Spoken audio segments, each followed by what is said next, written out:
We're here to show P&O Ferries that they can't get away with sacking 800 people with no notice. It's taken 187 years to build that plan.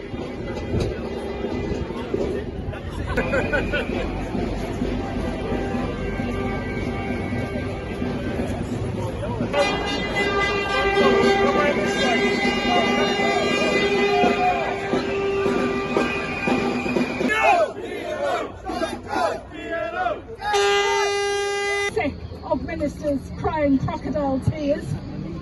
We've called on them to ban undercutting. What do they say? No. We called on them to ban 0 hours contracts. What do they say? No. And we called on them to ban fire and rehire. And still we're waiting.